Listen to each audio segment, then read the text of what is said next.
I'm not sure who gets the award for most controversial hero release, Aurora or Morigesh.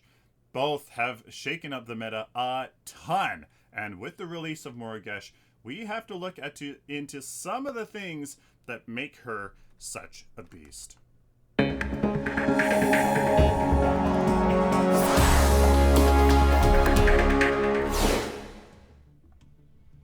Hello, ladies and gentlemen. Welcome to a hero building guide.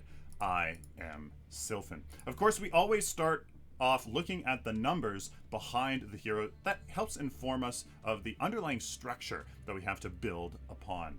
Now, Morigesh is a caster assassin. She's a slightly less ranged caster that uses her abilities to really do high 1v1 damage potential with a good AoE ability in there as well. So she's very interesting in design, and you can see that with her numbers. Her basic attack is very interesting. 0.3, just like every other caster, but it starts higher and goes higher as well. You can see the increase is not 1.2, it's not 1.6, 1.7278. So it ends up being actually pretty darn good with a good 1.2 second cooldown. She doesn't gain attack speed. She is a caster, of course, but her basic attack does hurt a little bit more than a lot of other people. Now her mark, her right click, deals quite a bit of damage. 1.08 power scaling. That's really quite good, and 246 damage. So this thing, if you build the snot out of power, it's going to really hurt for even 500 damage per hit every 5 seconds. Mana cost 94.5, so it's a damn good ability, but you gotta get close. You gotta get close to your enemy, and that leaves you vulnerable as well. Now there is another ability that helps you with that, but it does leave you vulnerable. Q is her hive, and it's a very interesting ability. It's a lobbed ability that deals damage over time per tick. The power scaling is 0.1284 per tick, which really isn't much, but add it all up and it's actually pretty darn good. The mana cost, again, ain't that much, and it lasts for, it's a very interesting ability. If you have marked a target, it empowers your hive. If you mark a target, your hive lasts 12 seconds instead of 8, and they take 7 ticks of damage instead of 5. So the damage potential here is actually pretty darn good. For example, if you were to take 200 power and give it the power scaling here plus the ticks here, you would see that it would tick for 86.38, and on a target that has been marked, you can see 604. So not that much damage, but this isn't with ability pen, which could increase this quite a bit as people have a lot of ability power. My apologies, it wouldn't increase this, it would just actualize this damage. Now, we go on to Swarm, and that is a very interesting ability as well. It gives you health regen per stack per hero that you hit, and gives you increased movement speed. The mana cost here is fairly significant. You really can't spam this all that much, as the cooldown is fairly long as well. The damage really is pretty much inconsequential, so really you use it for that health regen and that speed. Now her ultimate 0.981 power scaling, pretty darn good, at 367 damage in the late game. With that power, it really hurts. Cooldown is really quite low at 60 seconds and a low mana cost, so you are incentivized to use a lot of her abilities all the time in cohesion so that everything adds up to a lot of damage. Now, her base hero stats is actually really quite interesting. She has been the first hero that changes her base stats. So she is the first hero to gain more than just 30.5 ability armor. She's the first hero, well, she's not really the first hero for basic armor, but she gains more basic armor than other casters, and her health is actually more like Rampage's health than casters. So it's really quite interesting. That is in order to help her get close to the enemy because her abilities aren't that high of range. As you can see, very interesting design that is finally breaking away from the mold. Now, when we go to damage versus ability penetration, because she is a high damage dealing caster assassin, is very, very interesting. So if we put her mark in here against a target with 30 armor, which every hero has at hero level 15, we can see that the trend for damage or for power versus ability penetration skews to power for quite a while. Until you get to about the 20 CP's worth of power mark, about 120 power, then you can see here that both power and ability pen do the same thing. Since till then, power is better than ability pen, and until this point, you can see that ability pen is just as good as power. But since that doesn't help against minions and stuff like that, might as well go into power till about the 30 CP mark, or about 180 additional power. Because at this point, you can see ability pen actually ends up being better at this point. Yes, it is marginal, but if you're really wanting to squeak out every little bit of power, you can see that once you hit 30 CP of power, about that 180 CP mark, or 180 power mark, then ability pen really wins. As you can see, it's just goes right all the way to 30 ability penetration. If you do this math for the rest of her abilities, you can see that it's a yes for mark, mitigate all of that ability armor, yes for swarm, mitigate, get rid of all of that ability armor with penetration, and her ult is a yes, get rid of all of that ability armor, and her hive is astronomically yes. So much so that I want to actually show it to you, because if you put this in here, look at this. Even from just 1 CP of damage and 1 CP of penetration, you can see it goes straight all the way to 30 ability pen to 1 armor, or to 1 power. It's incredible. Her hive loves, gets so much value out of ability penetration. It's really quite something. So it's up to you whether you want to emphasize her mark, swarm, and ult by going, about 30 CP into power first, and then ability armor, and then ability penetration, pardon me. But it's up to you. I typically kind of go around this 160, 150 mark, and then go into penetration, as again, it is fairly inconsequential for most abilities, whether it's pen and power at that point, and that just makes it a nice transition time. Now here is my build, Morigesh. Obviously, that's a reference to the Diablo universe. That's just something, it just came to me instantly once I saw her name. So Archmagus, you need that power. As a caster, that power is life. You want that power. Now, in the early game, it's very, very interesting. I have 2 mana potions and a healer token with some cast tokens thrown in there as well.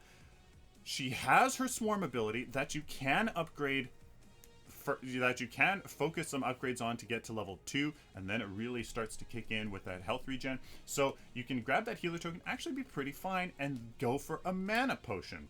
When you go back, you can either get more mana potions to help you use your swarm ability to keep that, and get maybe some cast tokens, something like that.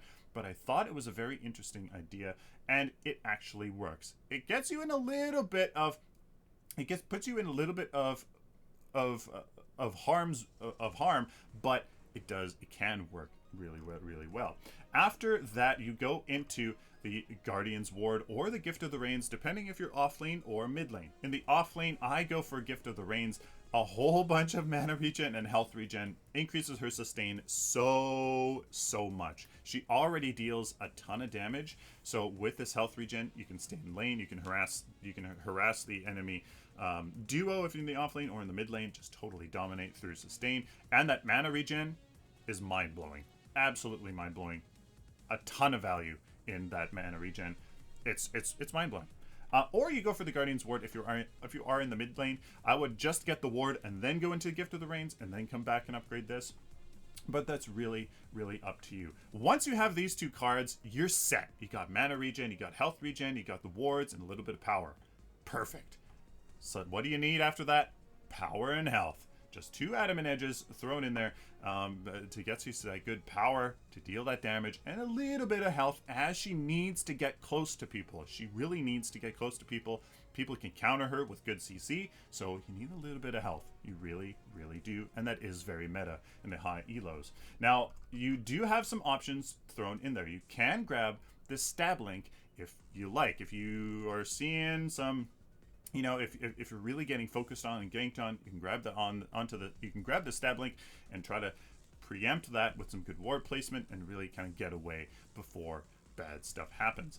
After this, it's really kind of up to you. You can go into the Ash of the Witch, grab this if you're really starting to rotate for that great slow on ability hit. Or you can go into this Elder Mage Amulet if you kind of don't need it. Get some health, some more power. Perfect. That health really helps you kind of stay in there, get off that combo on the enemy that we'll talk about later, and finish them off. Or you can go into this Chronomancer disc. If you don't need that health, you have great frontline, and they have great crowd control, and you don't need that Ash of the Witch, Chronomancer disc. Just go into that cooldown reduction. It's going to help. Going to help your ultimate get more hives off. There's been a couple times where I can't get that one mark because they're just out of range. My cooldown's just off. Chronomancer disc, really can't go wrong with it. After you get Chronomancer disc, Ash of the Witch without those upgrades, and the Elder Mage Amulet, you can get the Thermal Bond. What this Thermal Bond does is help counter Morigesh's problem, CC. Her problem is crowd control.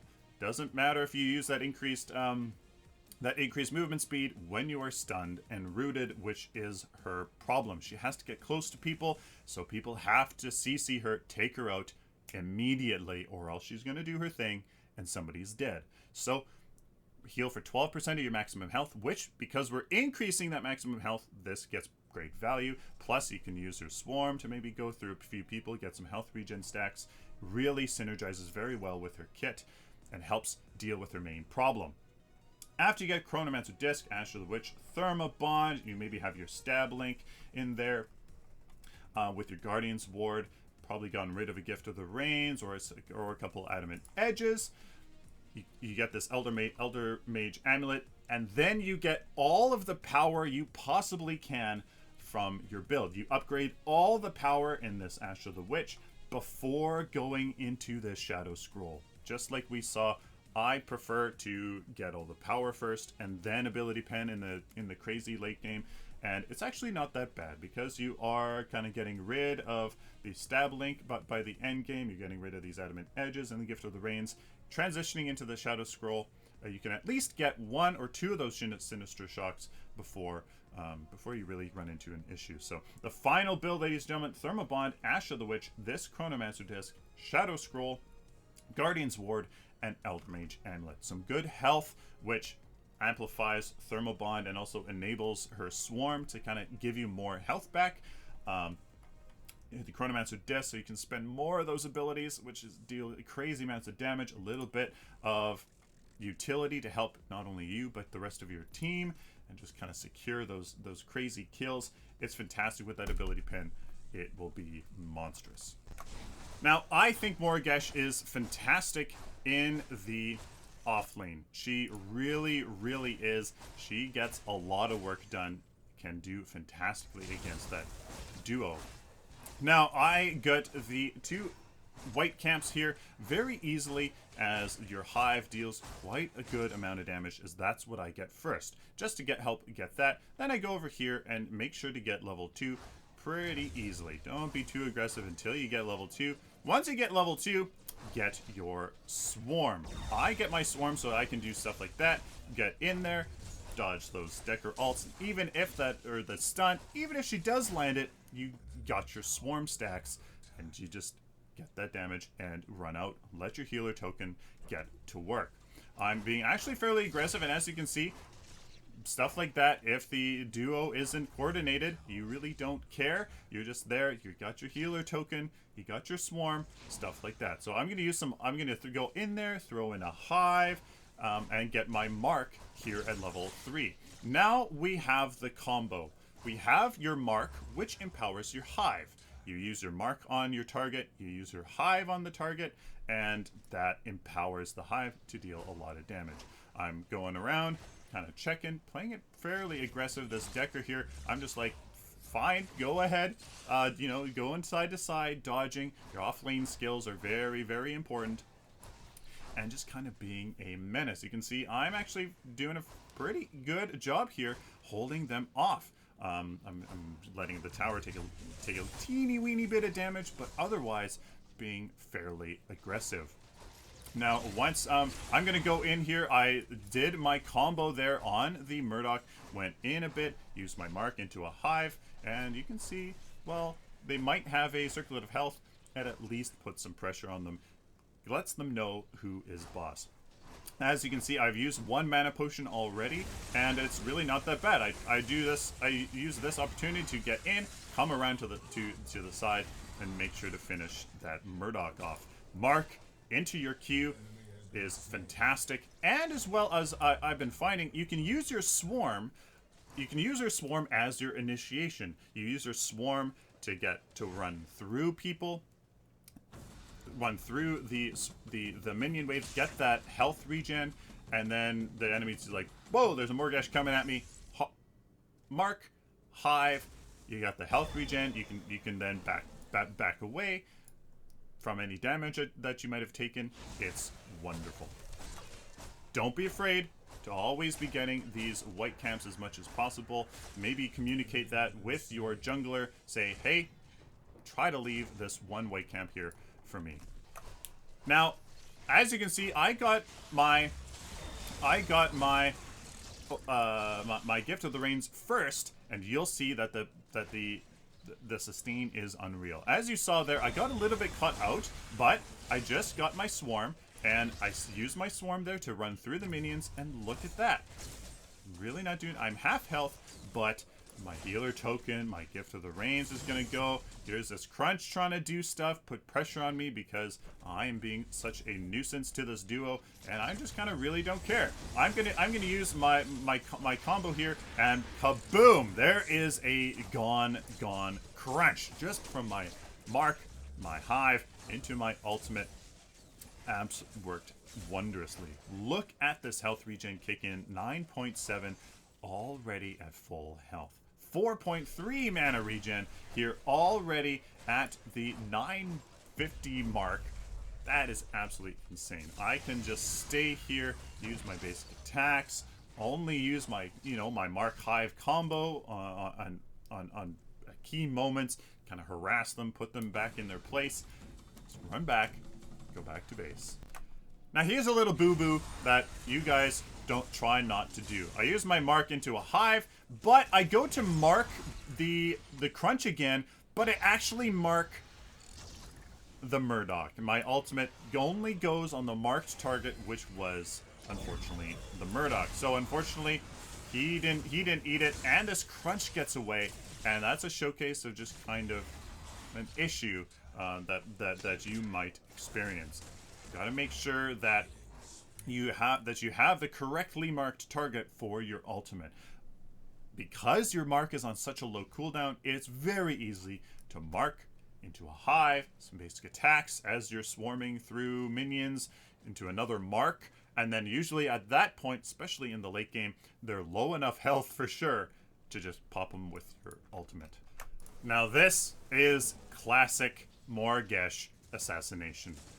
Mark into your hive, some basic attacks here. My swarm's not. I should have used my swarm right here to have gone through those minions, gained some stacks. I used my mark as much as possible. That micro slow that is on the hive goes off, and I should have gotten that kill, but the Bellica kind of stole it from me. But hey, it's a kill. I come over here to help. I'm kind of being on the outskirts because I know that again, Morigesh is just gonna do the exact same to me, and I am taken out. So you gotta make sure that when you are parts of an engagement, you can do exactly what this Morigesh just did to me. Now, as a caster assassin, you need to take out high priority targets like this Murdoch. Hive into a Q, into a I just want him deleted. Let's take him out with my ultimate. probably going to die. It could have maybe just have used another mark, saved my ultimate for another person, but focus down high priority targets like somebody like that Murdoch. You have a crazy potential to do 3 abilities, and somebody's dead. Mark, Hive, another mark, then your ultimate. 4 abilities, I know, but technically 3. Using 1 twice to take somebody out. Just like that, you can really make sure that you can. I want to emphasize something. Look at my health and my mana. Previously to this, I was in lane. I was in the mid lane. Then I rotated to this left lane, and then the team fight that you just saw there, and then now I'm retreating from it. Look at my health and my mana. It's still up there, and I haven't even used my mana potion yet. Gift of the Rains, ladies and gentlemen. It is unbelievable. If, though, you need that power, and that health, you know, things other than mana regen and health regen, you know, in order to just secure kills and come back from, well, even if you are at a deficit, you should just be playing safe and farming. Still, it's powerful, and you know what? It's really, really good. Now, this Greystone is a great counter to Morigesh. He has 2 lives. He has 2 lives that you gotta burn through, which with a hero that wants to just kind of eliminate one target now, it doesn't really work well. So just be careful of who exactly you are marking and hiving. Now, the power of Morigesh is quite something. She can dip in and eliminate a target like this Decker here at half health super, super easily. She knows that. She's countering Morigesh really quite well right now. And I choose at this point to go in and do my thing. Again, the Belka doesn't steal my kill, but just secures the kill. And that is the power of Morigesh. She can go, hey, somebody's low. Boom. They're gone. Now, the showcase of Morigesh's weakness, crowd control. That is it. You got to be aware of crowd control. If they do a great job with it, you are dead. Now, I just want you to see something. I have crunch on my waist belt. I have crunch. That's crunch. We can see crunch. It's crunch. Yeah. But look at him. Look at him. Okay. I have crunch. I have crunch. He's there. Perfect time for an ultimate. And here's me doing this. Because I can't use my ultimate. We have crunch. We have crunch. We know that. We just looked. I don't know what was going on. You don't need to be in vision range. It's a global ultimate, but it didn't work. Not sure if that, obviously it's a bug, but hopefully, guys, that doesn't happen to you. Now, here is a clip where I do everything right. I got somebody on my own. I use my hive into my mark into a hive, another mark, and an ultimate. Check that out. Surely a kill that should have happened did not. And luckily, I do get out of here, I do believe. I do think I maybe get out of here. I'm not sure. But I want you to see the counter that for Morigesh. Clenching Scales, Honor the Pure, Divine Shield. It works, guys. That is the counter. And I wanted to showcase that to you here in this build guide. Now here's a fight around Orb Prime. I start to get focused, and maybe the crunch should have just stayed on me. I focus on the Murdoch, but I mark the wrong target.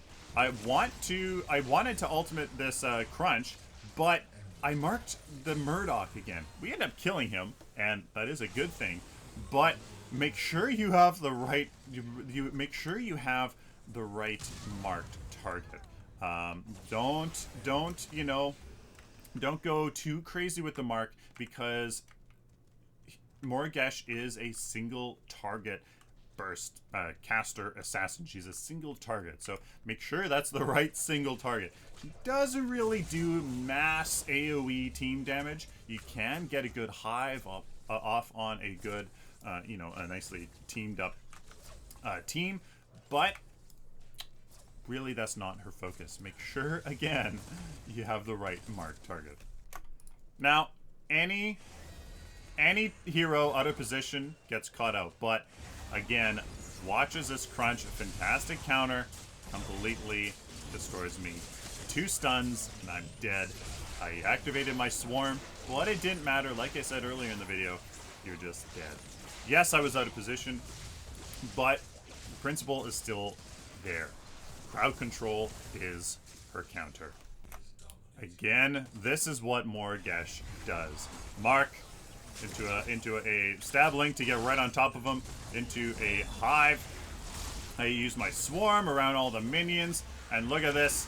My ultimate almost there. If I had gotten one more mark off on him, he would have been dead. But again, another showcase of Honor the Pure. Shields, heals being the counter to Morigesh. You know, it's very strong, and it's also a showcase of me almost doing enough with Morigesh. This isn't a game of mine that's like, you know, 30-0 that a lot of people seem to have been having with Morigesh, and that's good. I kind of want to show you a scenario where I do okay with Morigesh. We end up winning this game. We end up doing okay against a team that actually is dealing with her fairly well. As I wanted to show you exactly like what should the meta look like, and this is what it should look like. A good jungler like Crunch with a good amount of crowd control to help against her. A Decker with a nice good stun and cage to maybe isolate me. Stuff like that. A Grim maybe you actually would have been even better against me. Who else is on the enemy team? Stuff like that. I wanted to showcase to you guys a what the meta kind of should be scenario against Morigesh. And we win here as we simply just do a great build up there in the mid lane, push down the inhibitor, and go for the win. So, ladies and gentlemen, there is my building guide for Morigesh. She has shaken up the meta quite a bit. She is extremely strong in the early game and the mid game by design. She is meant to be that. She's meant to be quite strong in those times and also fairly easy to play. And that is okay. We want a diverse hero roster with different roles, different skill levels, and that is okay. We want a game where you can counter certain people, and that you should counter certain people and certain heroes with others. We don't want a game where, why is Morigesh so powerful? I want to play any hero against her and still be able to win. No, right? You want that strategy. I shouldn't be able to win against a Morigesh as a Murdoch, right? But give me a Grim, ooh, then I have a better chance. We want that strategy, we want that diversity, and we want those roles, those kind of interplays to actually happen. Please like the video if you like it, dislike it if you dislike it, share it to the community, guys, and of course, subscribe. If you guys like this content, especially if you found it useful, please subscribe so we can do it for you in the future. Till next time, like always, stay optimistic.